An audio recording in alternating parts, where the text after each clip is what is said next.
Kappa League TV. So again, my name's Kevin Burnett. I'm the National Guide Right Chairman. Thank you again for joining our Zoom on FAFSA. I'd like to introduce Dr. Klyne Smith. Dr. Smith is a member of Richmond Plano Alumni Chapter. He is a university professor. He's at SMU Lyle School of Engineering. He's also at the University of Texas, Dallas, and he's an educational consultant, project management consultant, and he also heads up our program that we do with Kappa League Guide Right on Your Next Steps. And so if you are a college junior or senior and you have not gotten involved with Your Next Steps, then I would urge you to please do that. And Dr. Smith, I'm going to, before I turn it over to you, I would ask all my Kappa Leaguers if you would please put your name and the chapter that you are with, if you put that in the chat. And Dr. Smith, I'm going to turn it over to you. Perfect. Thank you, Brother Burnett. Thank you very much. Good evening, brothers and Kappa Leaguers and family. As Brother Burnett said, I have a nonprofit organization. I do a lot of stuff, but one of my primary goals is giving back. And my nonprofit helps with helping high school students get to college. Once they get to college, I switch my hat over and I start helping them find internships and jobs. And so today we're going to talk about the FAFSA form. But I do want to kind of back up just a second and say, if you haven't applied for college, if you're a senior, you should have at least 3 to 5 colleges that you've applied for. If not, Brother Burnett has a way to get in touch with me, and I'll put that here. Get out and let's get those colleges applied for. Now, once we get to college, we get accepted. The whole goal now is how do we get funding, right? How do we get money? Well, one of the things that has to be done in order for a university to give you funding, for you to get scholarships to the university, to get grants from a financial perspective, is you definitely need to have the FAFSA form filled out. And the FAFSA is simply a federal application that captures the parent's income, the student's income, and it does what we call a need-based. And it'll come back with a number, and that number represents to the university what can the parents contribute to this cost. And if you happen to go to a need-based school and your number is really low, then they pretty much will cover the entire payment for you. And I'll use some examples. I've had students go to Brown University, Harvard University, and even University of Houston. I've had them go to North Carolina. These are need-based schools. And they were able to get 95% full rides based on getting accepted and the need base. Now, even if you have a high income, you can't get scholarships that aren't need-based unless you actually have the FAFSA form filled out. I'm saying all that because without the FAFSA, you're going to have trouble getting free money. Let's call it that way. There is, if you're in different states, they have other ones, but the FAFSA is the primary one to use. So what I'm going to do now is take a second and kind of show you the FAFSA, and what you need to do today. The challenge right now is the FAFSA form was supposed to be out open on October 1st, and they're having delays like they did last year, and it won't open until August the 1st. I'm sorry, December the 1st. But there are things that you can do today to get ready for when it opens on December 1st. So let's take a look at that. And in any point, we're going to stop and do questions and answers, but I at least want to kind of give you an idea of the FAFSA form. So the website is pretty straightforward, studentaid.gov. But if you can't remember that, just go to the browser and type in FAFSA, and it'll pull up the FAFSA application. Click on that, and you have the FAFSA. And you'll notice the big thing they say right here is we're working to launch 25-26. Learn about the new timelines. 3 months ago, it actually said October 1st, you can do the 2025-26 timeline. So This has been a struggle for the last couple of years with FAFSA. The good part is they're streamlining and they're making it easy. Once it gets working, you'll be in really good shape, but it has to get working. So let's talk about learning about it and what it really is, right? They're doing a beta release. The couple of things that I want you to do is how to prepare for the FAFSA. And I do, if you're on Instagram, Twitter, Facebook, or YouTube, go ahead and follow them because they do make announcements. Other parents get in there and even universities get in and discuss items that would be very helpful for you completing, filling out the FAFSA, little tidbits. One of the things you can't do on the FAFSA is you can't really lie because they're going to check your social security number with your income.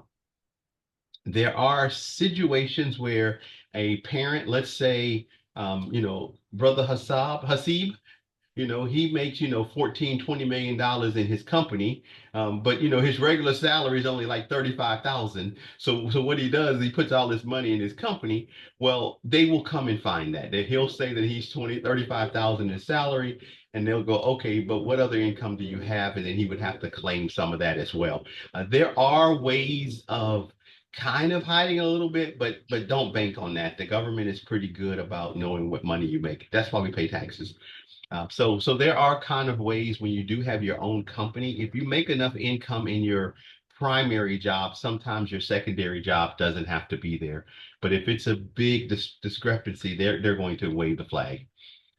One of the first things to do is go on and set up a create student aid.gov account. Now let me click on this and show you what happens. It tells you to create an account. When you create an account, I'm sorry, go ahead, sister.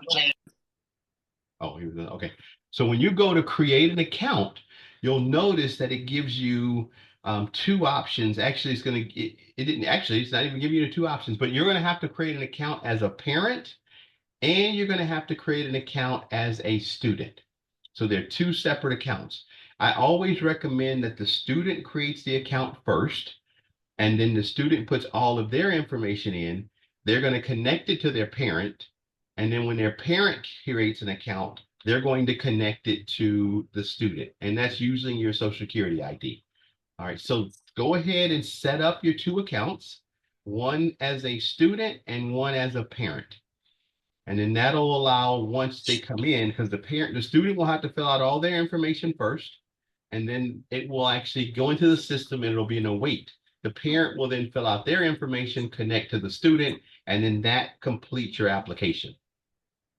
I always like to say do the student one first, get it all in. The parent just has to come in and validate and put their information into the account. So definitely go ahead and try to do that before December 1st so you have that ready. How much you got in there now? The second thing is learn the documentation. Let me stop there. Anybody have any questions about filling out or creating the forms, the parent form and the student form? Student form first, then parent form. Did you say that we can set it up before December 1st? Or I mean the student can? I recommend go ahead and setting up the accounts before December 1st, the student and the parent. You could just set up the accounts. I don't think there's going to be information in there you could fill in. Even if you see information where you can fill in, I would hold off a little bit. There are some trial versions out there, some beta versions, but I would wait until they say it's live, but at least get the accounts set up. Okay, thank you. No, good question. And that's for the senior students, correct? That is right. That is for the seniors. That is correct. Thank People you. who will be graduating in May, June of 25 and attending college in fall, August of 25. The documents you'll need to fill out the FAFSA form. This is another simple concept. It's always interesting because you're going to need your social security numbers, your tax returns. Now the tax returns will be for 2024. No, 2023. I'm sorry, 2023.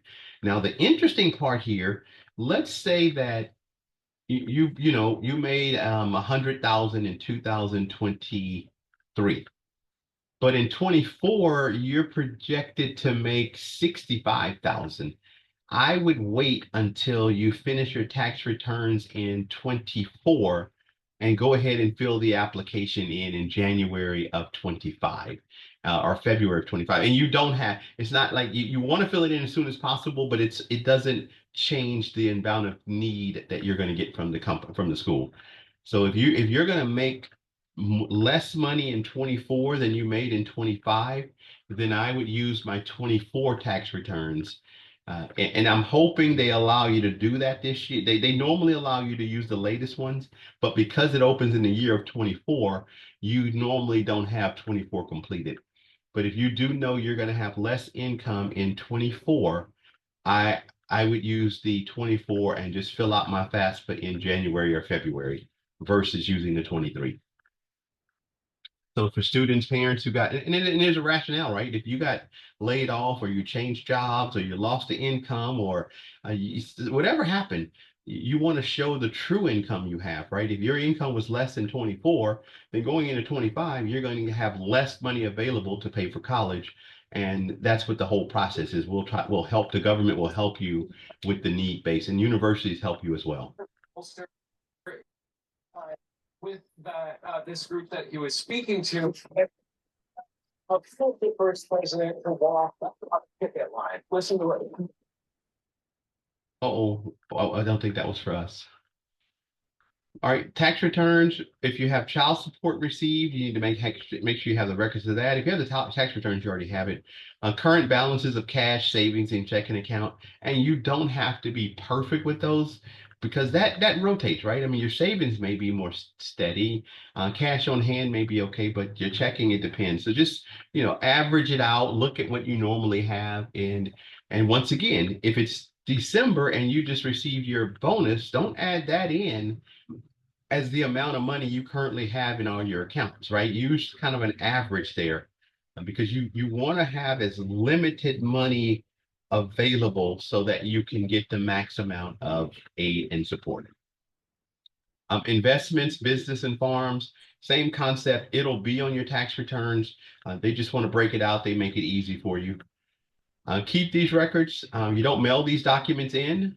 Once again, it's the government, so they're going to go compared to your tax returns as well. So that's what you need to have.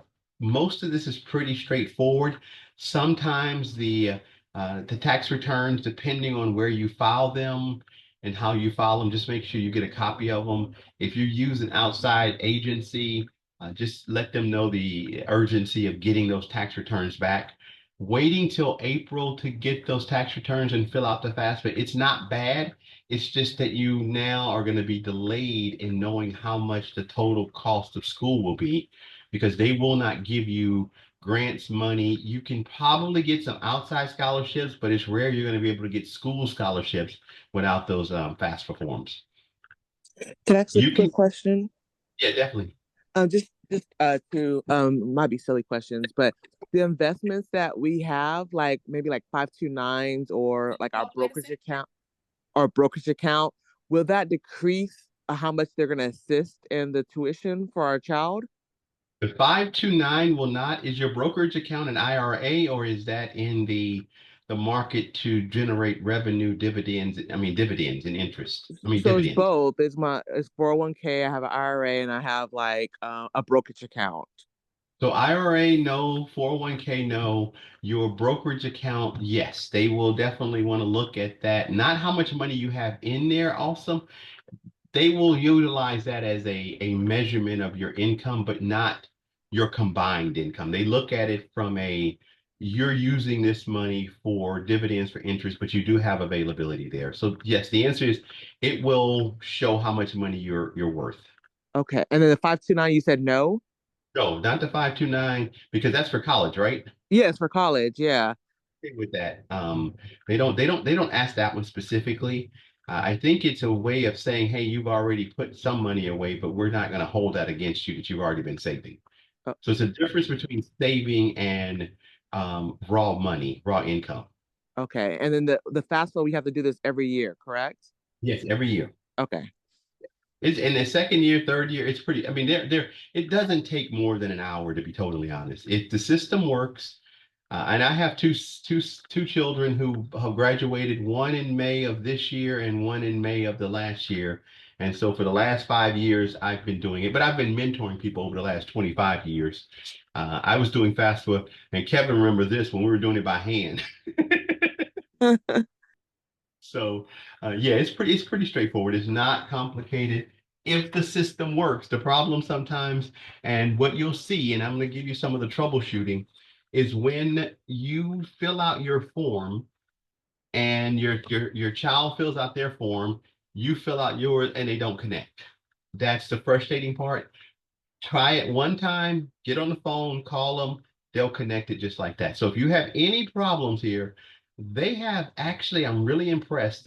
They have a very strong phone, talk to an agent. They know what's going on and they fix it.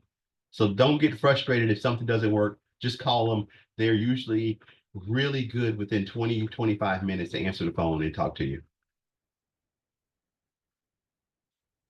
And so keep these records, do not mail them in, and you'll see it. Getting help, fill out the form. I just go make the phone call. If you find this content helpful, please like, subscribe, and leave a comment. Hi, I wanted to know if one parent doesn't want their income involved, is that an option, or I have to get that information? So is the parent, are they both in the household, both filing taxes, versus if they're in two different households, not paying child support? So if they're two different households, not paying child support, you don't have to put that on there. If they are paying child support, you have to put the child support that you're receiving on there. So the answer is it'll be very clear situational in there. If you're in the same house, you're married, you're gonna have to put both of them there. If you're not married, leeway in there on some of the guidelines on what you can use. So that person cannot exist. You just can't put them in there. But if the government knows they are there and they're contributing, then you need to put them there. So it's all about how you file your taxes. Does that help? Yes, I think so. I do. They do pay child support, and I'll have to check my taxes, but I believe I do report that. And Yes, he probably does too, but we're separate households. Right. So you just have to do yours because you're contributing. You're responsible for paying for college, and you're going to leverage the child support to support you. And that's all. You don't have to put their income.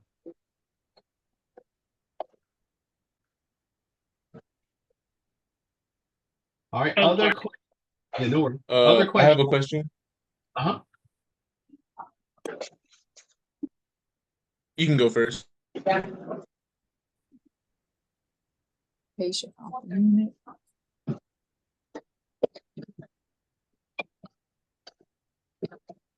So my question is, do we have to declare the Social Security survivor? All right. Do you have to declare the Social Security? Go ahead and finish that. Social Security survivor benefits. Social Security survivor benefits. Social Security survivor benefits. I am trying to look through the form. I'm looking through the form. Oh, I can't. I want to say no, but I don't want to. You know what? Hold on a second. What am I doing? I'm a technology person. Do we need to provide Social Security survivor benefits for the FAFSA? Let's ask ChatGPT. Search latest internet. You are not required. So nope, you're not required. Okay, thanks. Yeah, good question. You're not required to report untaxed survivor benefits as income. Okay. Good question. We learn every day, don't we? All right, Andrea.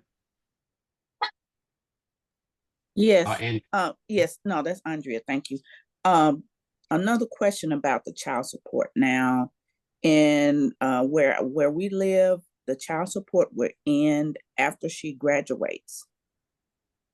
okay, So, and I'm fine with including that, but is there a way we can let them know that, when she starts college, it will not be effect. It only lasts here until they turn 18 or until they graduate. In this case, she's turned 18, but she graduates in May of 2025.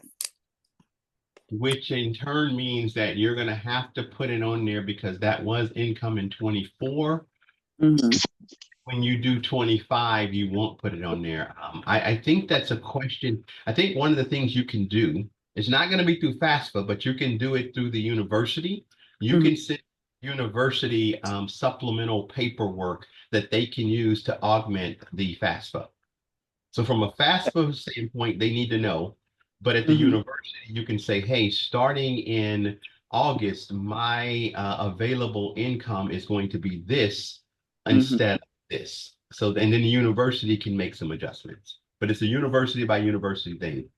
Okay, thank you. No, that's a great question because you'll have the paperwork to say it ended. So you just got to send it in and they'll make the adjustment. They usually do make the adjustments. Okay, thank you. Would that be the same if I have a job in 2023 that I'm no longer working? Yes, that's perfect. That's why actually, yeah. So 24, your income was lower. Is that a fair statement? She said, well, no, I still made money. I'm not sure. I'm not sure. But so I was working 3 jobs and now I'm working 2, but the income kind of shifted. I'm not sure if it would be. So what I would is I would when you get your December check for your companies, I would add those numbers together to see what your total income was for 24. And you already know your 23. If 24 was lower, I would wait until January to fill in the FAFSA with the 24 numbers versus the 23 numbers. Okay.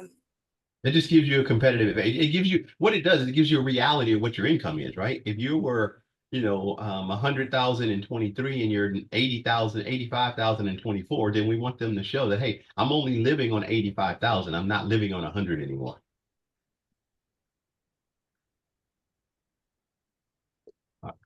Xavier? Hi, you mentioned the student should create a FAFSA account first, but what if both parents already have an existing account? Okay, then has the child created their account already? No, not yet. So have them to create it. And then when you go back into yours, you're going to have the option to complete the form for a student. And that way, then that student should show up under your account. Okay. You added the student already to yours, correct? No, this was when my husband and I both went back to school. Oh, okay.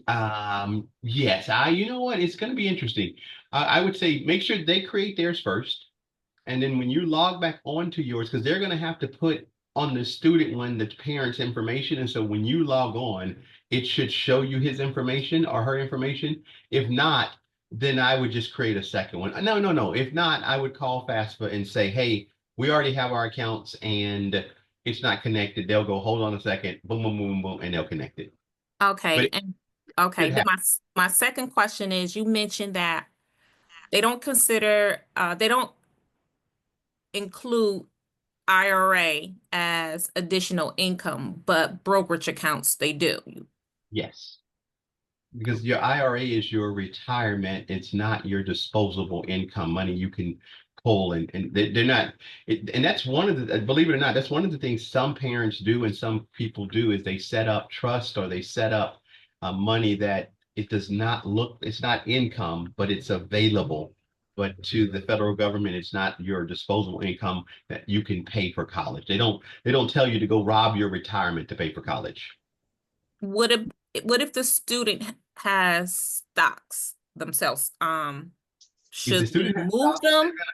No, no, no, no. They're going to know because it's in the middle of the year now. So just leave them in there and you can put the student stocks in there.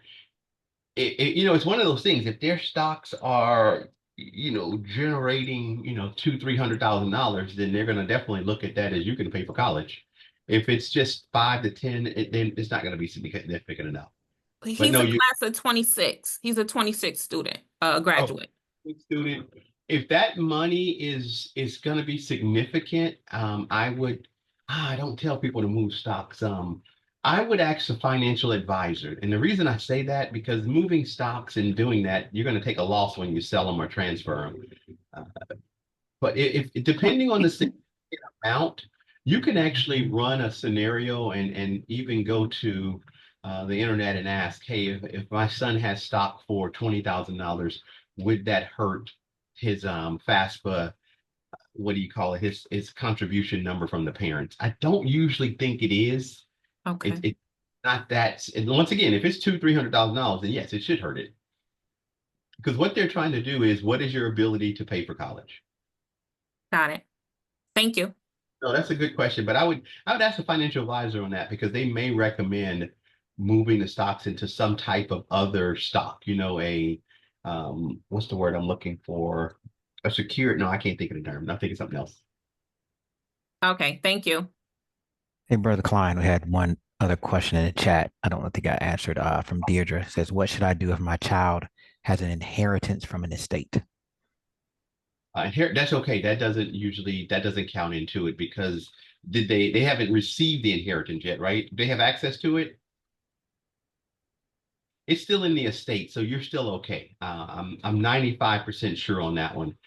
Unless that money, because they're going to ask for your deposit, your checks on hand, and that none of that would be there, because he doesn't have that, or they don't have that in their checking, their savings, or cash. Is that a fair statement? Yes, correct. It's in a minority account or something, and he doesn't have access until he's 18. And Right, he but graduates next teen. not gonna be his cash, his savings, or his checking account, right? Correct. And it's not an investment, it's not a business, it's not a farm. So they're aware of that as well, because once again, they're trying to see how much do you have that you can pay for. And in that estate, it's just not something that they're saying, go pull your money out of your estate. Okay. Thank you so much. These are great questions. Other thoughts? Has anyone filled out the FAFSA for another student recently, or in the last 2 or 3 years? Any thoughts or feedback to share with the group? I would say I completed the FAFSA last year for the first time, and I felt like I made major mistakes on what I reported based on what I'm hearing today. Okay, did you over-report for the most part of your mind? Yes. Okay. Yeah, so I put all of my 401k in there, some inherited IRA.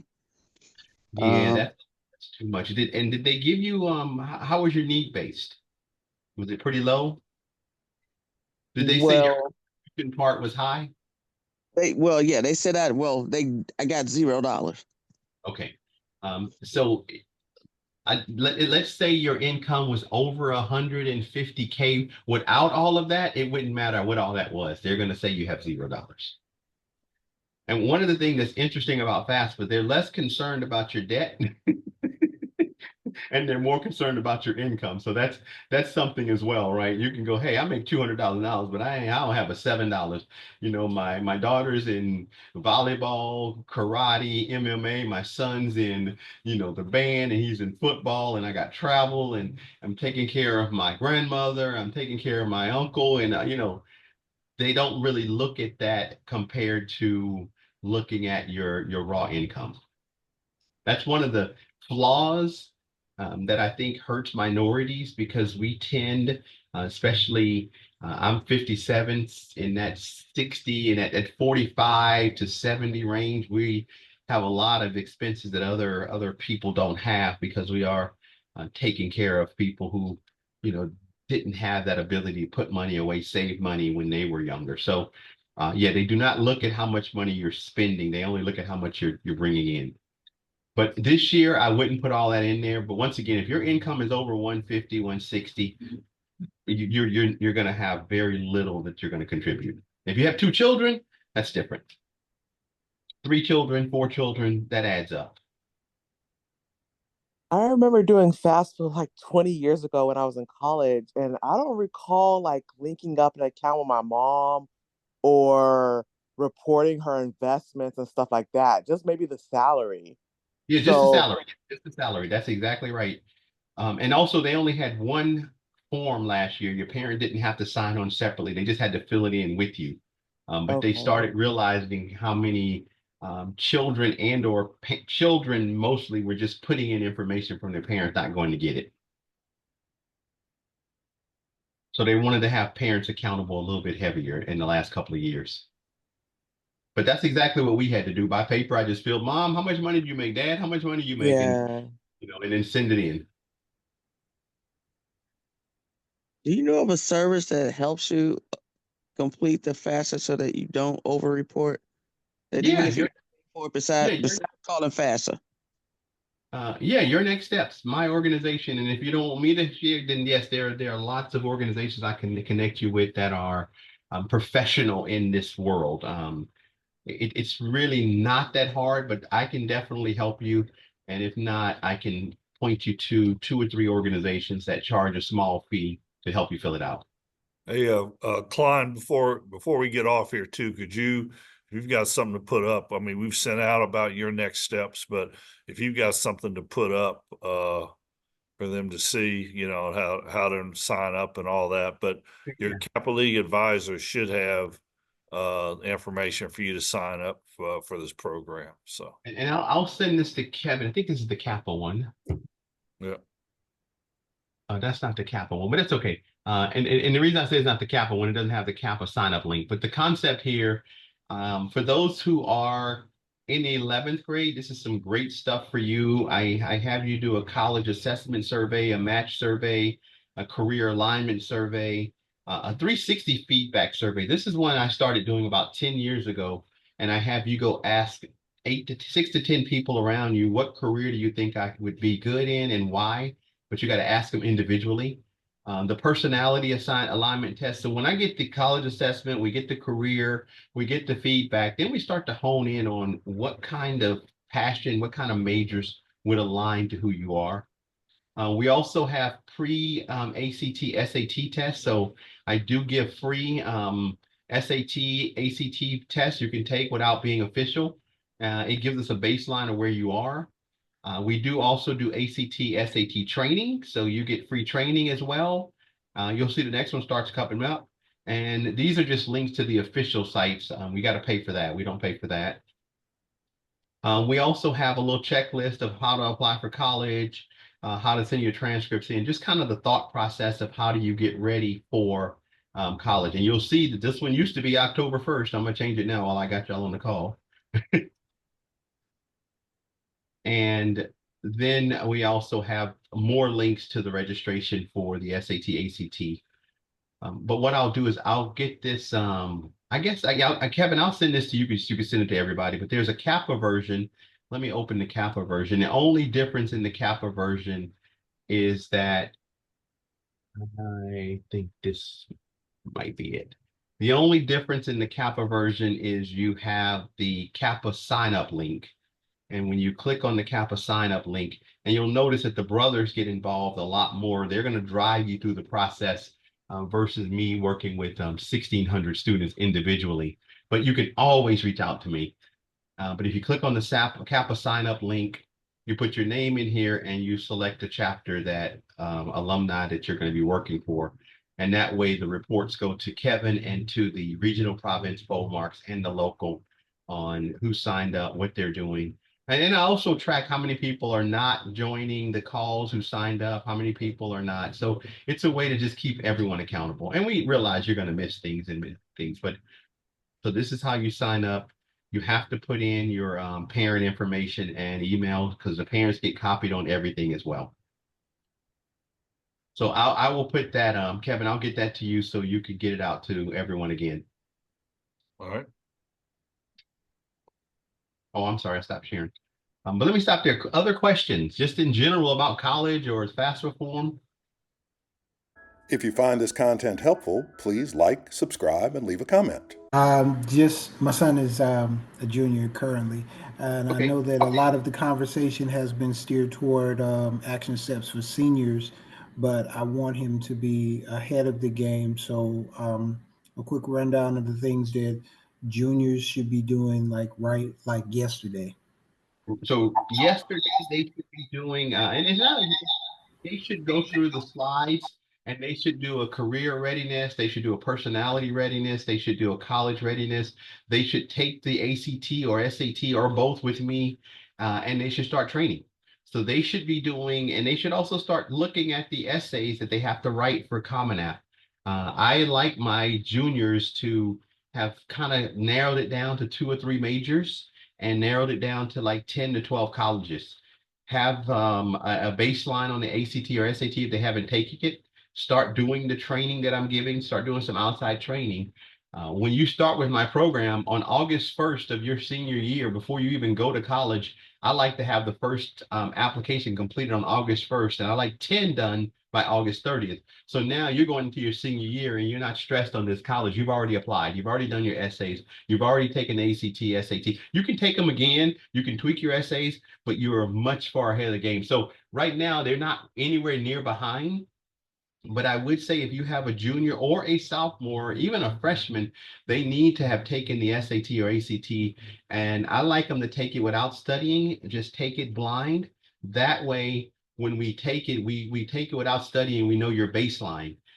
And then once we start studying, we now see your next baseline, and then we can hone in on what you need to study. So he's in good shape, John, right now.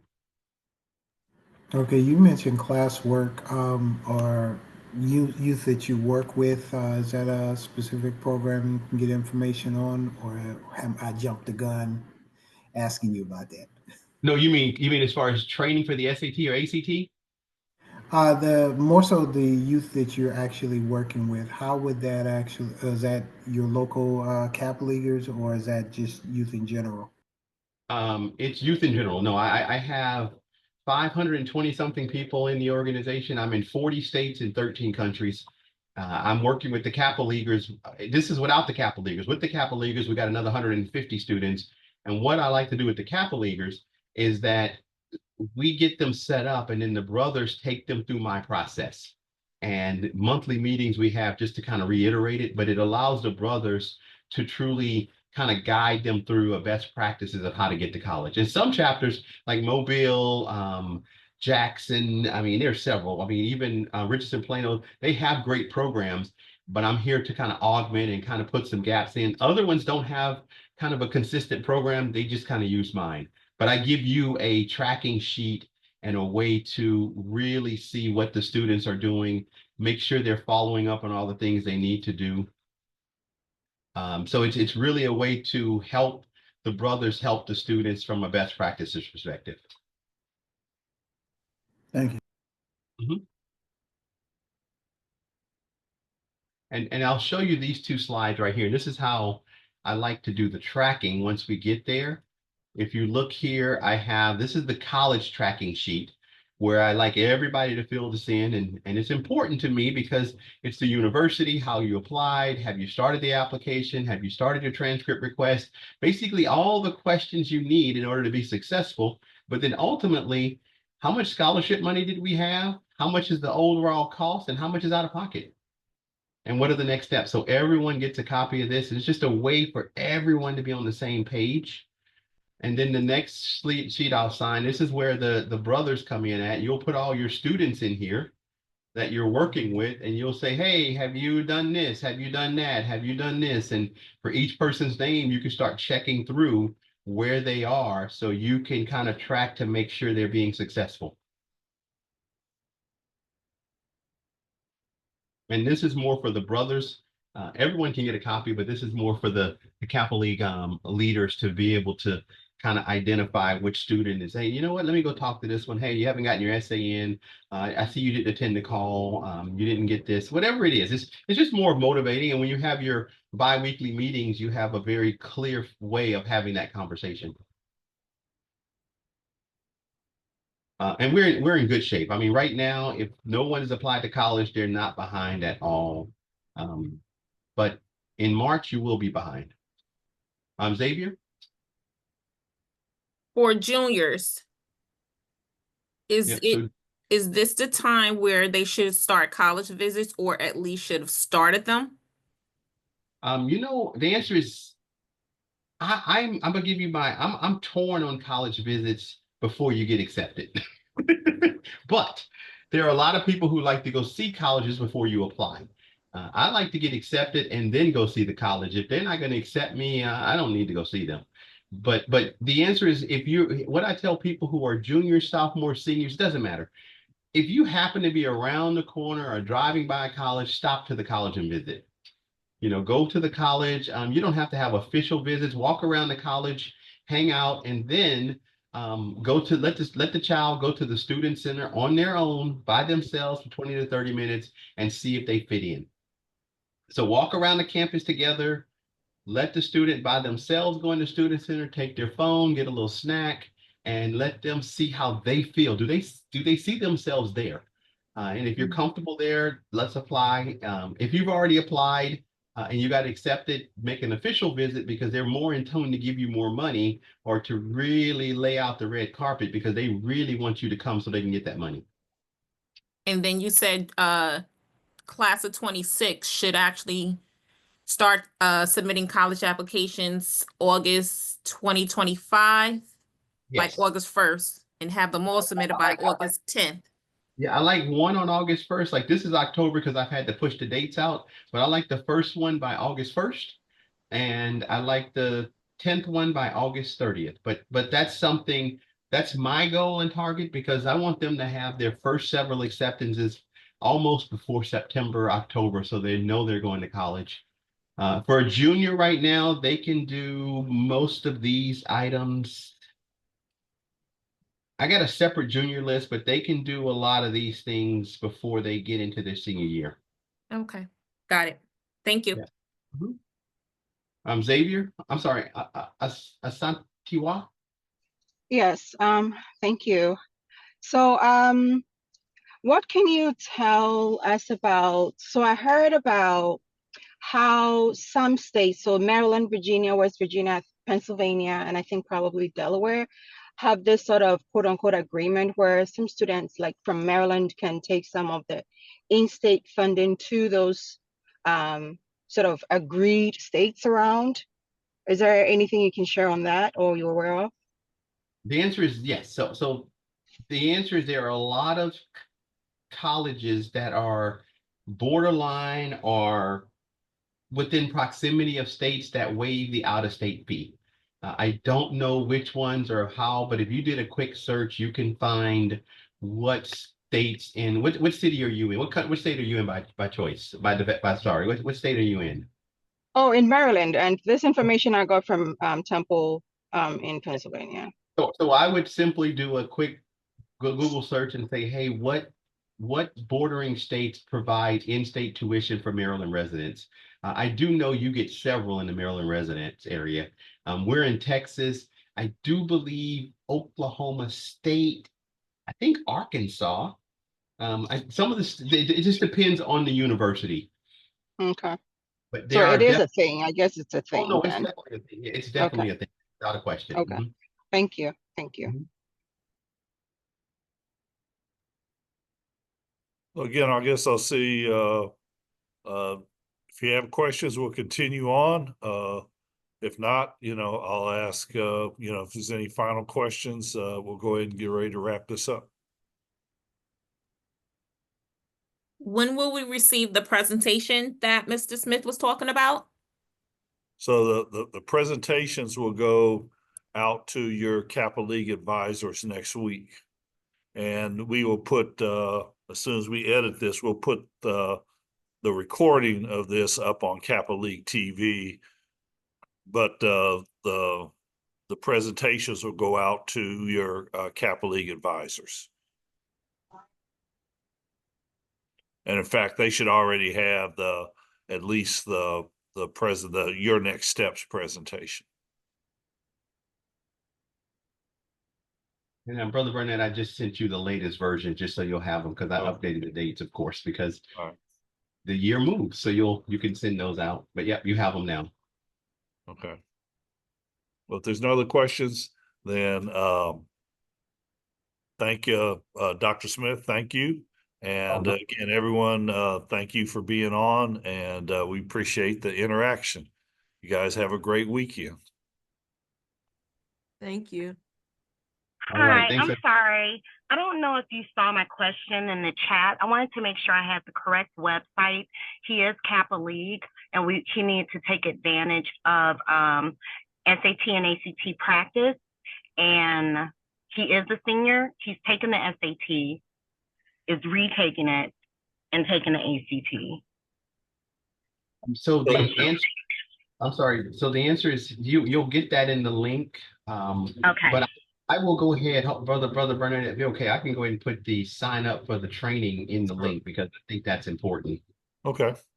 And one of the other things is I want to make sure the people on the call, if you have daughters or people who are not in Kappa League, I also support them as well. We have a Kappa League program, but I do this for all students. So don't feel that your daughters and or other people not in Kappa League or can't take advantage of this. That's, part of our goal is to ensure that, we help everyone.